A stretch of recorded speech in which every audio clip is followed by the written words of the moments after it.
So, Craig and Paul back and forth, among others, as far as I was on the list, but I wasn't paying that much attention post-draft. Here are the Baylor players, undrafted free agents, who hooked up with a team.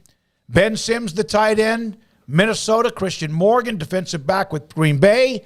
Connor Galvin with the Lions. Got a note about him. Mark Milton, Panthers. Gavin Holmes, minicamp tryout with Philadelphia. Jacob Gall, Falcons. Minicamp workout with both. And then Khalil Keith, the offensive lineman, with the Giants minicamp invitation. Also on top of that, Isaac Power, the punter from Baylor, has been given. He'll get a tryout with the Denver Broncos. Connor Galvin, from the very beginning of the year, back when they first played, it wasn't Albany because I wasn't at that game, but it might have been somebody on the next team up. I don't know. But was told about his upper body strength. He benches fine. He's tall. He's cerebral. And kind of just in talking to Eric Mateos a couple of different times, was he didn't run really well at the combine, and that they're just it's like the scout of an NFL team told me back in September that there was something missing from him, and they didn't see the jump up from the year that they mauled people on offensive line and what he did coming back. He does get into camp, but so not surprising that he was not drafted. Yeah, I know it was disappointing for him, and he didn't have the best year on the field this year either.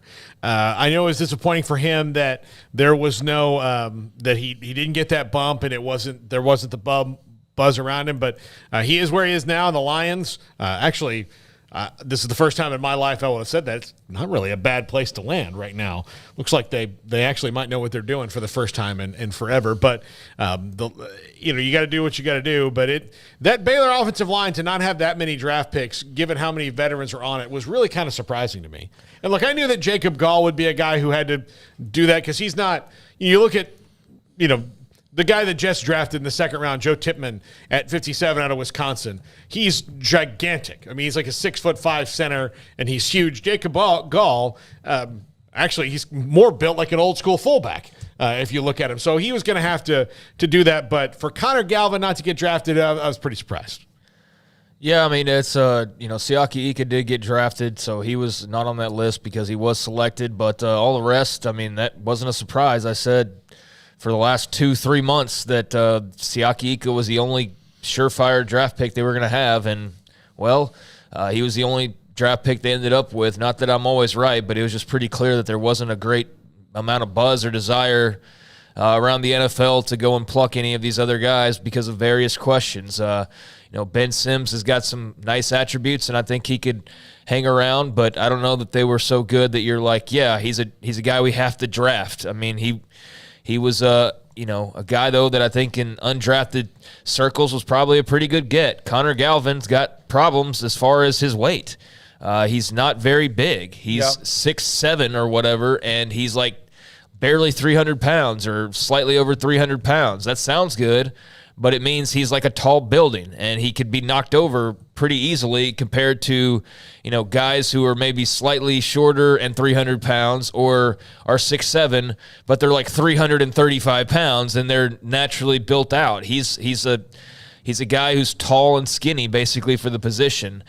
So that, harms him. He doesn't have great strength either for being 6'7", partly because he's slight for the position, but he's just not big and powerful like you would expect or want a guy of that height to be. And so that worked against him. And, as far as the others go, none of them did anything last year that made you go like, NFL's crazy if they pass on these guys. I mean, Mark Milton was fine to, the secondary really wasn't something you wrote home about, but, he's got some speed. He's got some athleticism that maybe he could hang around in the NFL for a little bit. Gavin Holmes, he's dealing with injuries constantly.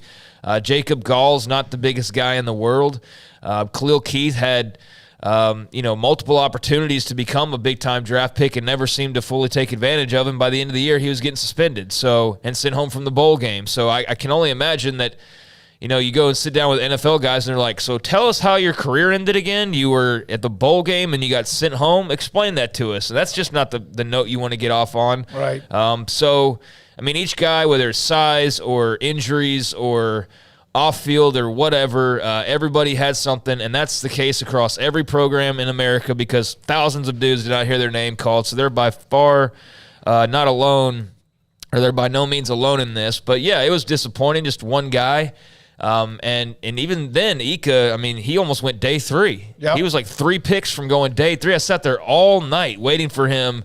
And it's like, okay, well, I didn't necessarily expect him to have to go in the second round. But then you got like it halfway through the third, and you're like, is he going to get picked tonight? Like, really?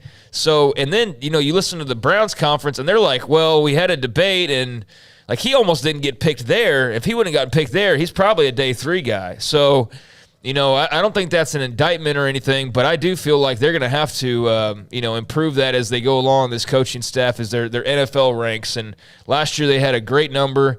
This year, a little bit of a disappointment just having the one guy, but I'm very curious to see kind of how that goes these